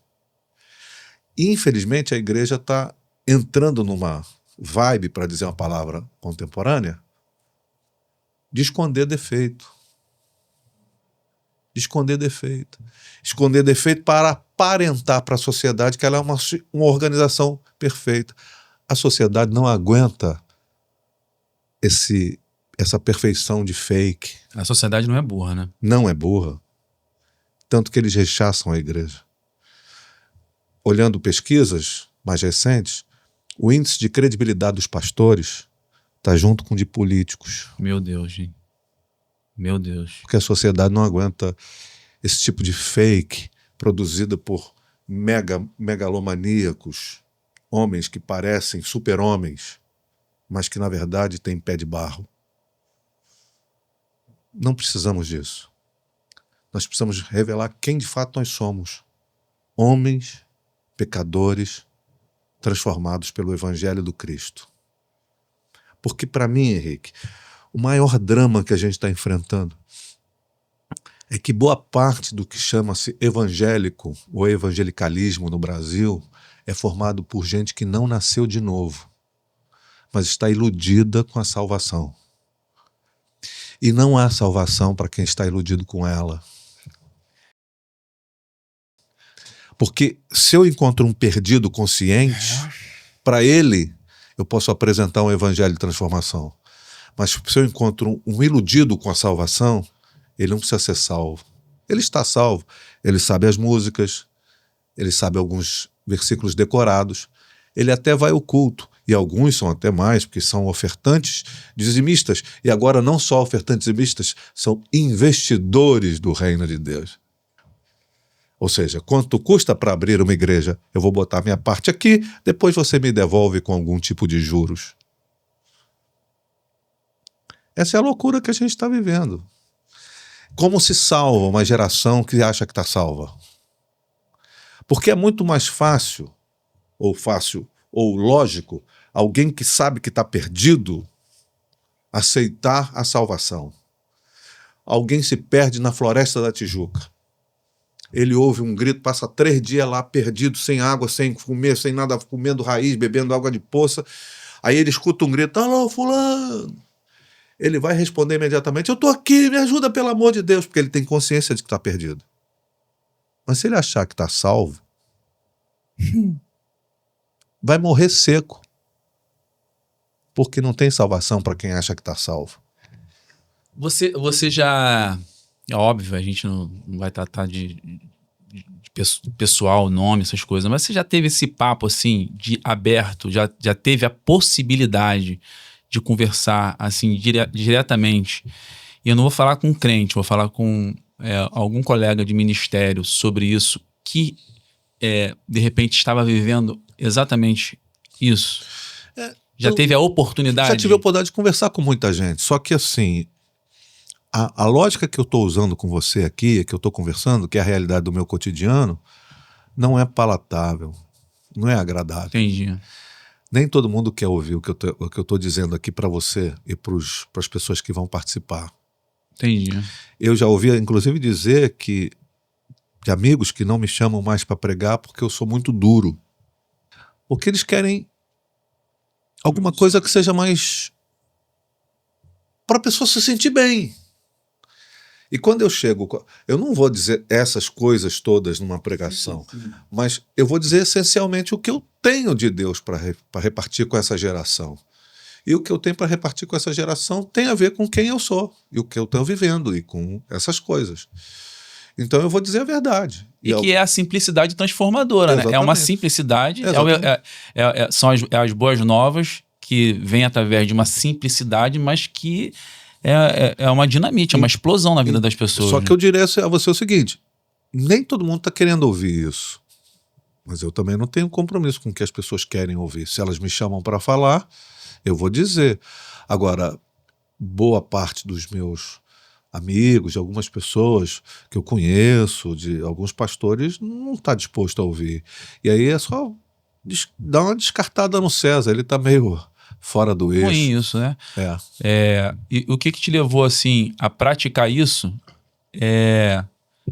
Rompendo as fronteiras físicas do país mesmo, indo e fazendo tudo isso que você faz, que, cara, é impressionante essa questão lá do Nepal. É Nepal, né? É Nepal.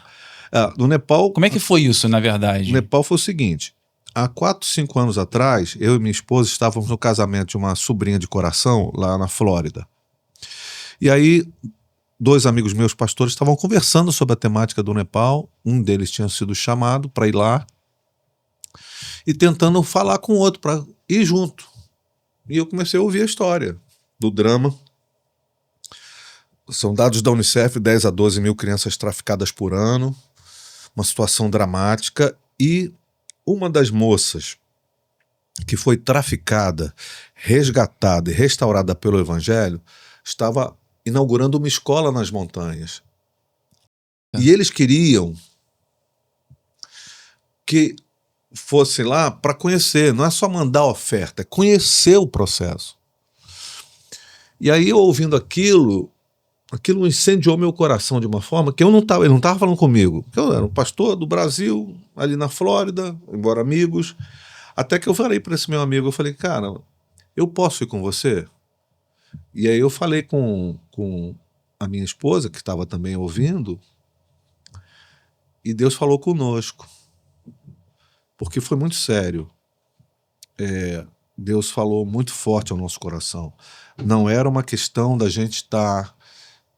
a pergunta de Deus foi assim, e se fosse as suas netas? Eu falei, eu não mediria esforços. Eu largaria tudo, venderia tudo e iria para lá. Ia buscar. E Deus falou ao nosso coração, pois elas são. Elas são suas netas, suas sobrinhas, suas filhas, seus filhos. São a sua família.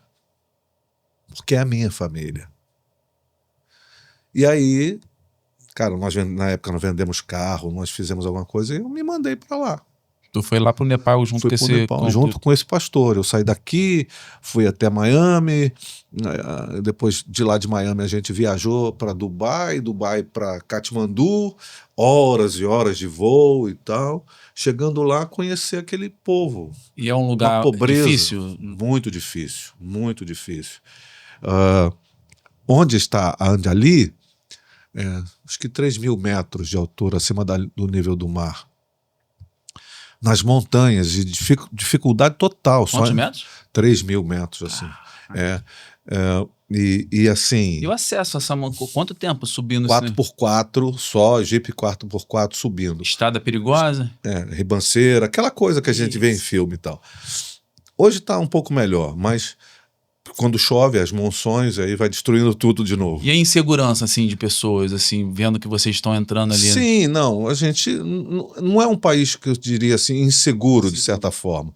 Mas assim, quando você trata do evangelho, a gente tem que ter cuidado, porque se você for preso pregando o evangelho, pode pegar, acho que é de 2 a 6 anos de cadeia, uma coisa dessa.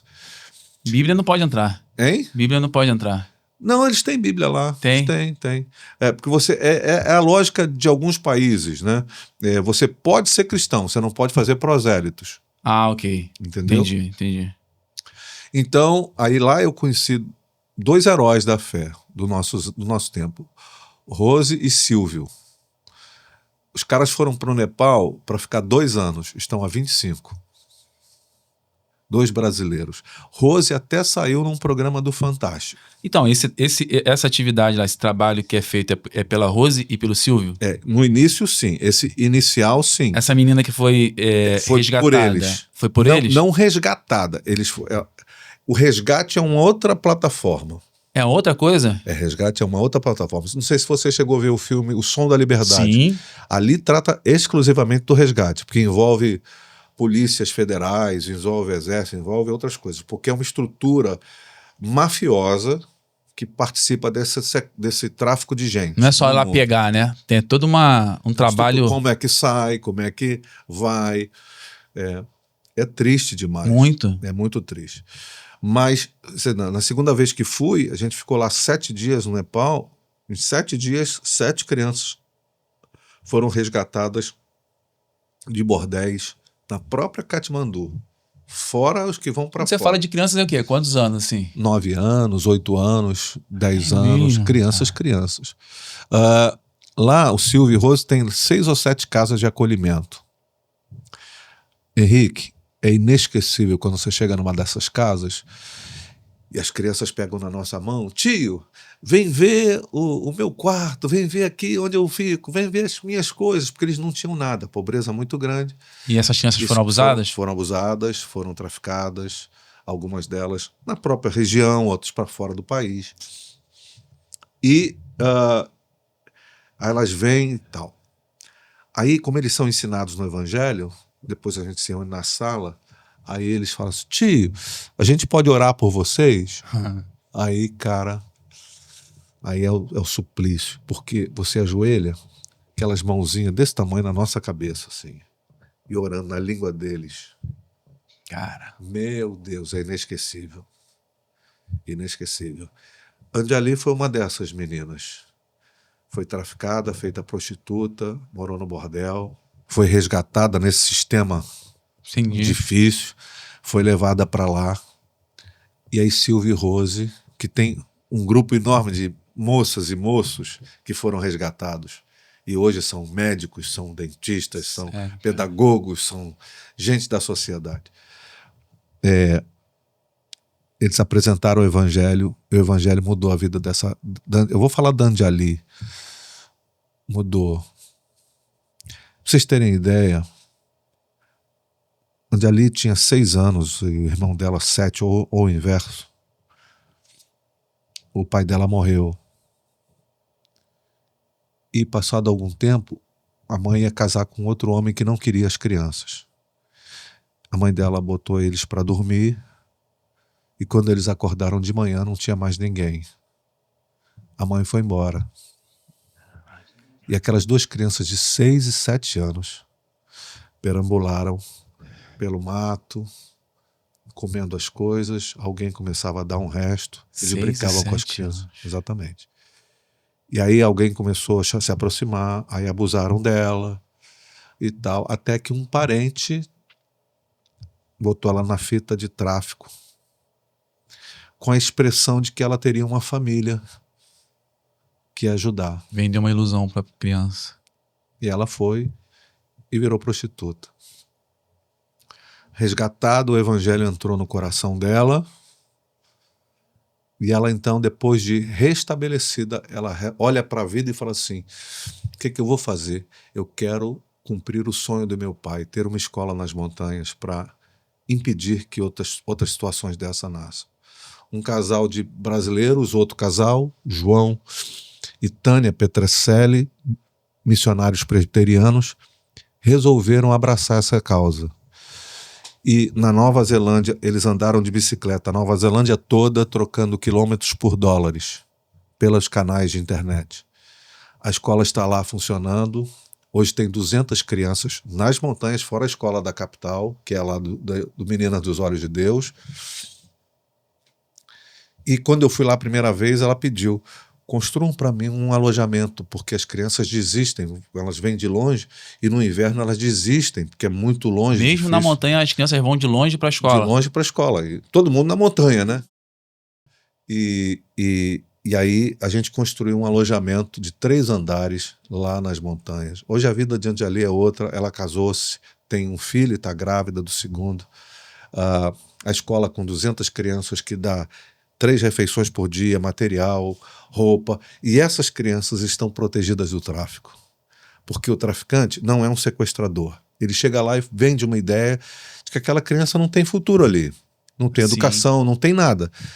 Então tem uma família que pode fazer alguma coisa. E essa família vai mandar $50 para vocês por mês. É uma fortuna para uma família. Vai sustentar os outros filhos. Eles então deixam. Algumas vezes eles não sabem, outras vezes sabem. E até que os traficantes mandam os $50 por um período. Só que uma criança dessa pode morrer em 2 ou 4 anos. Porque para ser abusada daquele tanto, é droga, é gravidez, é uma série de coisas e morre. Esse ministério aconteceu porque o pastor José Rodrigues, médico goiano, junto com alguns outros pastores, foram à Índia e foram conhecer a Zona Vermelha, zona de prostituição. Chegando lá, ele viu uma menina jogada na sarjeta morta. Aí ele perguntou, mas por que ela está aqui jogada? Por que ninguém faz nada? Alguém disse para ele, porque ela é uma prostituta nepalesa. Aí quando ele chegou perto, ele olhou para o rosto da menina e viu o rosto da neta dele. Sentou-se por 2 horas aproximadamente naquela parte lá da calçada e chorou. E Deus falou com ele, você precisa fazer alguma coisa. Ele voltou para o Brasil, vendeu algumas propriedades, conheceu, chamou Silvio e Rose e mandou para lá. E mudou a história de muita gente com o Evangelho. Ouvir Anjali é ouvir o que o Senhor e o Evangelho podem fazer no coração de uma pessoa. Porque alguém pode ler o livro dela, tá? Essa história está toda num livro chamado A História de um Resgate. É fantástico o livro, difícil de encontrar. Eu tenho alguns porque ou nas igrejas eu ofereço. Esse livro conta essa história, mas eu vou dar um spoiler aqui. O Evangelho é poderoso quando ele pega essa menina que perdeu tudo e quando a transforma, a primeira coisa que ela faz é perdoar a mãe e trazer a mãe para morar com ela. Encontrou a mãe? Encontrou. E trouxe a mãe para perto de novo. Para a mesma casa por causa do Evangelho. Caramba. O Evangelho, rapaz, quando ele entra, ele transforma. Agora, o que me sacode, Henrique, todo respeito, é que a igreja evangélica brasileira está gastando uma fortuna com cena. E a gente poderia estar usando essa fortuna em transformação de vida. Eu não tenho nada contra você ter conforto em um ambiente de culto, nada contra, absolutamente. Mas a gente precisa botar a mão na consciência e dizer, o que eu estou fazendo? Por que eu preciso disso tudo? Enquanto tem gente que não tem nada. Então eu não estou fazendo uma campanha contra isso ou contra aquilo, absolutamente. Mas a gente precisa se despertar, a gente precisa se alertar. Por que a gente gasta tanto recurso com coisa que não tem sentido? Que não muda a vida de ninguém, é só para a gente se sentir melhor. Se a gente crê, ou no arrebatamento, ou na volta de Jesus, creiam como quiser, para que a gente está fazendo um império aqui? Se o verdadeiro reino, ele não habita em lugares construídos. O verdadeiro reino habita em corações que vão ser transformados. Então, eu não tenho nada contra a loucura das construções luxuosíssimas, mas eu tenho tudo contra. Eu não tenho nada contra, mas tenho tudo contra, porque os custos disso poderiam ser encaminhados para coisas muito mais transformadoras. No próprio Brasil. No próprio Brasil, não precisa ir para o Nepal, não precisa ir para a África, não precisa ir para lugar nenhum. No próprio Brasil poderia fazer. Aí alguém vai dizer assim, você está que nem aquele discípulo que achou que o dinheiro, não sei o quê, porque do perfume poderia ser jogado, usado para os pobres e tal. Tudo bem, pode ser. Mas eu acho que a gente precisa reavaliar algumas coisas da nossa sede de consumo que a gente está tomando conta do nosso coração.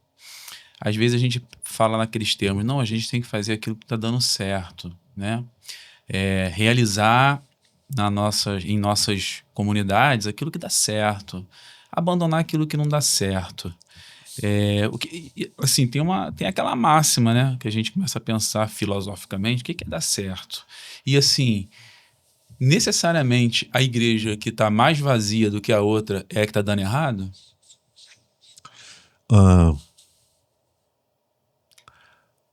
Olhando para a Bíblia, há um texto de uma igreja no Apocalipse que ela tinha tudo que parecia estar tudo certo.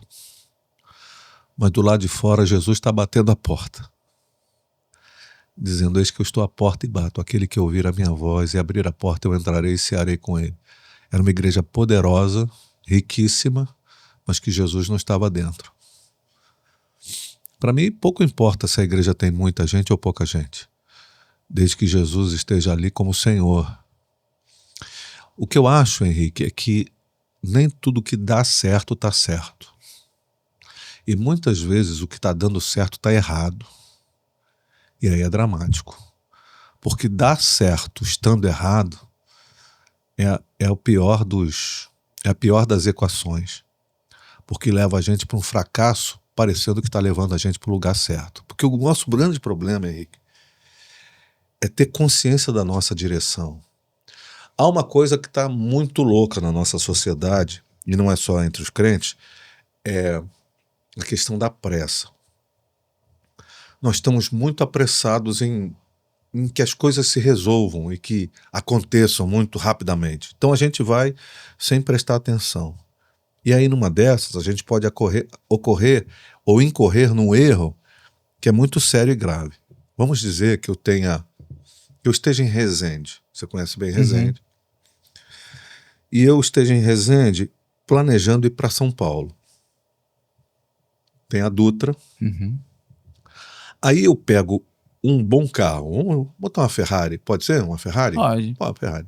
Pego um combustível de Fórmula 1 e convido para dirigir para mim o Max Verstappen ou aquele outro Hamilton, lá o inglês.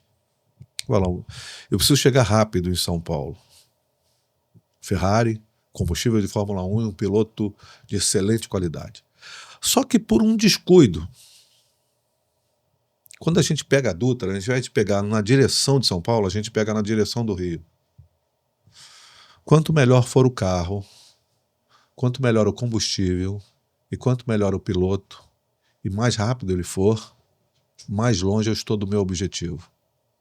Porque o mais importante não é a velocidade, Henrique. O mais importante é a direção.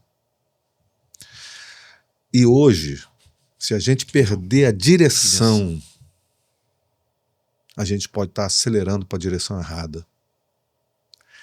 E talvez essa seja a minha maior dor no contexto evangélico, é que talvez a gente esteja acelerando na direção errada. A gente acha que os nossos salvadores virão de lugares que não há salvação. Que as nossas grandes saídas, as nossas grandes e maravilhosas conquistas não passam de palha para ser queimada. Não representam absolutamente nada no reino de Deus. Aquelas coisas que nos fazem achar que somos o máximo, seja como aquela parábola, aquela historinha de um cara que chegou e se dizia extraordinário, um costureiro dos grandes monarcas da Europa. Só que o tecido dele, só os inteligentes enxergavam. E aí todo mundo, meu Deus, que tecido maravilhoso. E ele fazia toda a cena de que estava construindo e fazendo as roupas mais fantásticas. Todo mundo achando aquilo fantástico e maravilhoso. E o rei foi fazer um passeio numa comitiva com toda a sua corte, todo mundo vestido das roupas daquele tecido que só os inteligentes viam. Até que uma criança gritou no meio da trajetória, o rei tá pelado! Aí foi um correria para tudo quanto é lado. Eu fico pensando que algumas vezes enganaram a gente dizendo que era o tecido invisível, mas na verdade não existia tecido nenhum. É só uma grande ilusão. Essa onda gigantesca de números, de crescimento que não repercute na sociedade. Alguém vai gritar, a igreja está pelada. A igreja está empobrecida. A igreja está cega. E Jesus vai dizer, coloque roupas brancas, me peça que eu dou, compre colírio, bote nos seus olhos, e eu vou dar a vocês ouro de fato, ouro genuíno, ouro bom, que fala das nossas relações mais profundas. E isso vai fazer diferença. Se isso não for verdade, eu acho que perde o sentido do evangelho. Para mim, o evangelho está para além dessa cena que a gente está tentando construir, indo na direção de coisas bem mais profundas que a gente está precisando viver. Se eu creio na graça como elemento da minha salvação, eu preciso também me ocupar em ver toda essa graça. Mas, ao mesmo tempo, eu preciso alertar as pessoas, porque vai chegar um dia em que vai haver um juízo. E nesse dia, o Senhor vai separar e vai haver um grupo que vai dizer, mas Senhor, em teu nome eu fiz isso, aquilo, e mais aquilo, e só coisa boa e maravilhosa. Mas ele vai dizer, eu não conheço vocês. Eu não quero estar nesse grupo, Henrique, gastando-me pelas coisas erradas, realizando e fazendo coisas. Eu quero conhecer o Senhor. Paulo tinha pelo menos 25 a 30 anos que ele tinha se encontrado com Jesus no caminho de Damasco. E ele escreve na sua carta, posso estar equivocado, mas acho que Filipenses ou Efésios, quando ele está dizendo sobre prossigo para o alvo, não penso que eu mesmo tenha alcançado, mas uma coisa faço, esquecendo das coisas que para trás ficam e avançando para as que estão diante de mim, prossigo para o alvo, a fim de ganhar o prêmio do chamado celestial de Deus em Cristo Jesus. Mas antes, no versículo 10, ele diz qual é o grande objetivo dele. Quero conhecer a Cristo, ao poder da sua ressurreição e a participação em seus sofrimentos, tornando-me como ele em sua morte, para de alguma forma alcançar a ressurreição dentre os mortos. 30 anos depois que Paulo encontrou-se com Jesus no caminho de Damasco, seu grande objetivo é conhecer a Cristo. Eu quero conhecer a Cristo. Conhecê-lo mais profundamente, mais de perto, visceralmente, conhecê-lo interiormente. E eu lamento que muita gente acha que conheceu uma faceta do Evangelho e já é o suficiente. Precisamos mais. A igreja evangélica brasileira precisa conhecer Cristo cada dia mais. Pastor César, eu te agradeço pelo papo, a reflexão, né? Consciente, não longe da moralidade barata, né? Porque a gente entende que o ministério pastoral é algo muito importante. Você trouxe um dado aí no meio da conversa sobre a questão da credibilidade do pastor. Eu já tinha ouvido alguma coisa semelhante sobre isso, de ser muito parecido com um político. Acho que dá para ajustar o rumo dessa direção que você mencionou também. Acho que dá. Creio muito que esse lugar que a gente vê algumas pessoas que têm voz, esse lugar que as pessoas se colocam, em vez de ser acima dos outros, seja dos pastores, os colegas, se colocar ao lado, eu acho que é um passo importante para que essa transformação, ou então essa retomada da direção aconteça, né? Então, eu acho que palavras assim, reflexões assim, pessoas que têm falado, se levantado, para falar com amor, sem imposição, eu acho que é extremamente necessário, né? Nossa sociedade, em nossas comunidades, para que reverbere na sociedade que haja mudança. Então, se você tiver alguma coisa para falar aí, alguma coisa, tua câmera, essa aqui quiser falar direcionado, você que sabe, tá livre para você aí. Vamos lá. Queria dizer para você, se você precisa ter alguma ambição nessa vida, que você ambicione conhecer a Cristo. Que seja o maior objetivo da sua história. Que seja aquilo que alimenta a sua alma, que te faz acordar de manhã, te faz dormir de noite, te faz levantar no dia seguinte, te faz respirar. Quero conhecer a Cristo. Peça a Ele, Senhor, se revela a mim, porque eu preciso do Senhor. Para você e para mim também, viu? Deus nos abençoe. Amém. Se você curtiu, eu tenho certeza que você curtiu o papo, dá aquela curtida, compartilha, manda aí pro teu amigo, pra tua amiga, sei lá o que você vai fazer, mas compartilha, se inscreve no canal. Papos bacanas como esse aqui, enriquecedores pra tua vida, pra minha vida, tenho certeza, vai acontecer aqui aos montes. Por isso o nome é Faísca, né? Pra de repente acender uma faísca de maneira positiva na sua mente aí.